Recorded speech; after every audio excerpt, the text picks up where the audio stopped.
एक छोटी जी सल्तनत का बादशाह सी, ਉਹਦੀ ਰਾਇਆ बड़ी खुशहाल सी, बड़ा नेक बादशाह सी। ਉਹਦੇ महल ਦੇ ਵਿੱਚ एक बीबी सी, काफ़ी ज़ईफ सी। उस महल की सफाई का काम वो करती सी। शहजादी मलका सारा उन्होंने को अंदर आउन जान सी, ਉਹਦੀ बहुत इज्जत करते सी क्योंकि ज़ईफ उल उम्र सी और वो काम बड़ा अच्छा करती सी।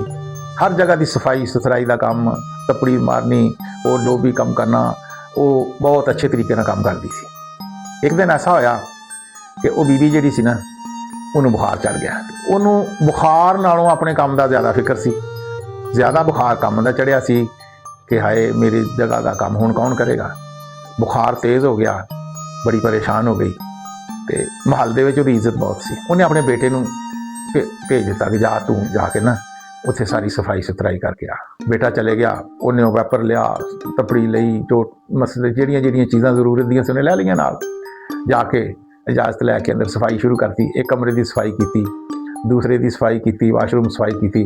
जो तीसरे कमरे की सफाई करता पाया तो इस तरह बाहर निकलिया तो अचानक शहजादी जी सी ना, वो वाशरूम के विचों अपना नहा के निकली।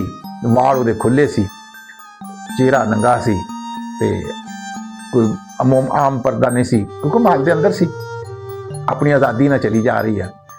तो अचानक उन्हें जब शहजादी ने देखा बड़ा हैरान होया, हैं ये किहड़ी मखलूक आ, मैं तो कभी इहो जी मखलूक बाजार च देखी ही नहीं। ये तो जिस तरह आसमाना तो उतरी हुई कोई मखलूक आ, तो मैं तो इहो जी मखलूक अज तक नहीं देखी। शहजादी वाकई इस किस्म की सी। शहजादी उहदे कोलों दी गुजर गई, लेकिन बच्चा जिहड़ा सी ना वो बीबी दा, वो बहुत हैरान हो गया, परेशान हो गया। घर आया, घर आके मां नूं कहंदा, अम्मी मैं तो एक अजीब मखलूक देखी है। कहंदी की देखा? कहंदा वाल खुले सी, शहजादी जा रही सी नहा के। कहंदी ओए होए ये की बनया, जुल्म हो गया, तू शहजादी नूं देख लिया, बहुत माड़ा है। जे हुण किसी नूं पता लग गया तेरा ते मेरा दोहां दा सर तन तो जुदा हो जाना। अभी जलाद नूं हुक्म होना कि इहदे बंदे ने, इहदे बेटे ने शहजादी नूं देखिया ते मैनूं भी जलाद ने कतल कर देना, तैनूं भी कर देना। बहुत माड़ा होया, तू क्यों देखा, खबरदार एक किसी होर की गल ना किते बाहर निकल जाए। शहजादी माँ बड़ी परेशान हो गई। थोड़े दिन होए, बेटा कहे मैं तो उन्होंने एक बार फिर वेखना चाहना। तू कहनी है कि देखा क्यों? तो मैं कहना एक दफ़ा मैनूं उन्होंने दिखा दे, जो जिदा मर्जी एक दफ़ा दिखा दे। बेटा इन्ना बीमार हो गया, इन्ना बीमार हो गया, मंजे ना लग गया, मौत की कशमकश मुबतला हो गया। वो बीबी शहजादी दे कोल गई, जाके उन्होंने कहा गलती बहुत हो गई, मैं बेटे नूं कल्लिया सी, मैनूं बुखार सी ते बेटे ने तैनूं देख लिया जो तू गुजरती जाती सी। कहती कोई नहीं, फिर की होया, माफ़ किया। उन्हें किहड़ा जान के देखा, अचानक निगाह पै गई उसदी। कहती ये तो तू माफ़ कर देता, तेरी बड़ी बहादरी है, बड़ा दिला। लेकिन बात कुछ हो रहा, मेरा बेटा जिहड़ा मौत की कशमकश मुबतला आया, तो तू एक दफ़ा उन्होंने अपनी शक्ल दिखा दे। वो कहती ये तो बहुत मुश्किल है, मैं तो महल चों बाहर ही नहीं जा सकती, ते दस्तूर ही नहीं गा, कानून ही नहीं, मैं अपना आप दिखावां तो जुल्म हो जाना, तेरे बेटे ने भी मार देना ते मैनूं भी मार देना, बड़ा मुश्किल काम आ। कहती मेरे बेटे की जान बचा ला, जिद्दां भी हैगा मेरे बेटे की जान बचा ला। शहजादी ने कहा कि मैं एक तरीका दसदी तैनूं, अपने बेटे नूं कह झूठ मूठ का कोई बजुर्ग बन जा, जंगल दे विच चला जावे ते झूठा पीर नहीं जिहड़ा हुंदा, असल पीर तो नहीं बन सकदा, झूठा बन जावे, दाड़ी रख लवे, लंबे वाल कर लवे ते चौंपड़ी च रहन लग पवे ते आस्ता आस्ता उहदी दुनिया मनता मनन लग पवे, दुनिया उहदे को जान लग पवे। ते मेरा बादशाह जिहड़ा, मेरा अब्बा जिहड़ा ना, मेरे वालिद ग्रामी जिहड़े आ, वो बहुत इस चीज़ नूं ना पीरां फकीरां नूं बहुत मनदे आ, वो बजुर्गों की बहुत कदर करते हैं।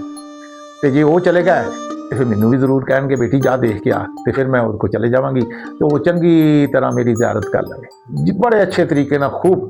ऐसा टाइम आएगा, लेकिन ये वास्ते वक्त बड़ा दरकार आ। माँ वापस आ गई, आके कहती बेटा हल तो मिलिया पर पैंडा बड़ा लम्मा, पैंडा बहुत लंबा सफ़र आ, तो इस तो इलावा होर हल कोई नहीं, तैनूं झूठा मूठा पीर बनना पैना, फकीर बनना पैना, अपनी शक्ल चेंज करनी पैनी है, अपना लिबास चेंज करना पैना, तब्दील करना पैना। उन्होंने एक जंगल के चौपड़ी बना दी, वो चौपड़ी च रहन लग पिया, ना किसी ने बुलाया करे, ना किसी ने कलाम करया करे। साल 2 साल लंघे, आस्ता आस्ता दुनिया उसको जान लग पई, वो जिहड़ी कोई गल मूँह चों कढ़े उसकी गल पूरी होण लग पई। आहिस्ता आहिस्ता खबर बादशाह तक पहुँच गई।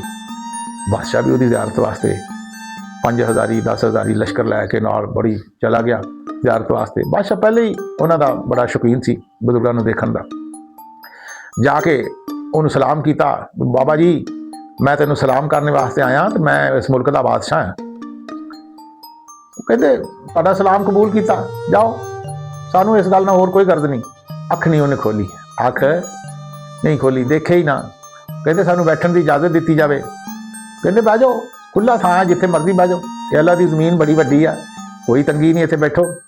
वो बैठ गए। जो बैठा रहा, बादशाह को बड़ा कैफ तो सरूर आया, मज़ा आया। वो रूहानीयत के आसार जिहड़े ना वो जिस्म च मुंतकिल होए, बड़ा उन्होंने लुत्फ आया। काफ़ी देर बैठने तो बाद वापस चला गया। वापस जाके शहजादी को कहता, एक नवे बजुर्ग आए आ, बहुत कमाल दे आ, ते बड़ा मज़ा आया मैनू वेखण वास्ते, ते जा तू ही उसकी ज़ियारत करिया। वो शहजादी ने बड़ा प्यार करता सी। शहजादी ने पता सी कि वह मेरा ही बिठाया है, मैं ही सारी तरकीब दसी है। शहजादी चली गई, अपनिया काफ़ी सारिया सहेलियां नाल लैके ते सवार होके पालकी च बैठ के बड़े शानो शौकत दे नाल उस झोंपड़ी दे विच जदों शहजादी गई ते उन्हें अखां ही नहीं खोलियां। कहती तेरी तमन्ना पूरी हो गई आ, मुबारक होवे, जिस मकसद लई सारा तू टौंक रचाया सी ना, अज जो तेरी तमन्ना तेरे सामने खड़ोती, अज ला खोल अखां, कर ज़ियारत रज रज के। तेरी मां नूं मैं कहा सी कि जेड़ा इस तो अलावा होर मेरे को हल कोई नहीं कि मैं उन्होंने अपनी ज़ियारत करा सकां, ते मैं आ गई हाँ, ते अखां खोल। उन्हें अखां ही नहीं खोलियां। उन्हें वट के चपेड़ मारी उसदे मूँह ते, अखां खोल, सारा ढोंग जिहड़ा रचाया, सारा जिहड़ा बरूप बनाया तू, ये मेरे वास्ते बनाया सी, मेरी ज़ियारत वास्ते, ते मैं आ गई हूँ, हुण अखां क्यों नहीं खोलदा। कहता नहीं, वो सच्चा आया, वो सच्चा आया, बस वो मैनू मिल जाएगा, कदे ना कदे जरूर मिलेगा। वो अल्लाह की ज़ात जिहड़ी वो सच्ची आ, मैनू ओहदी तमन्ना आ, मैनू तेरी तमन्ना नहीं। जो थप्पड़ मारिया, मारन तो बाद उन्हें देखा अखां नहीं खोलता, वो वापस आ गई। बादशाह ने पूछा, बेटा बुजुर्ग कैसा सी? कहती हाले कच्चा आया, हाले वो बुजुर्ग कच्चा आया, तो लगा रहा तो पक जाएगा, बन जाएगा कुछ, जिस चीज़ से जिस डगर से चल पिया ना वो बन जाएगा। मकसद ये है कि उन्हें शहजादी को हासिल करने वास्ते, शहजादी को देखने वास्ते ये रूप धारिया सी, लेकिन वो रूप किधर लै गया, उन्होंने असल वाल लै गया। नकल वास्ते रूप धारिया सी तो किधर लै गया, असल वाल लै गया। कहता वो सच्चा, अल्लाह सच्चा आ, वो मैनू जरूर मिलेगा। उन्होंने अल्लाह की तलब लग गई। इतना प्यारा यानी ये वाकया कि नकल के विचों उन्होंने असल मिल गई। इस वास्ते नकल विच भी बाज़ औकात असल जिहड़ा ना वो हासिल हो जाता। अल्लाह पाक उन्होंने मिल गया, शहजादी अपने घर आ गई। उन्हें फिर कभी शहजादी की तमन्ना नहीं की। वीडियो अच्छी लगे कमेंट करना और चैनल को सब्सक्राइब करना ना भूलना।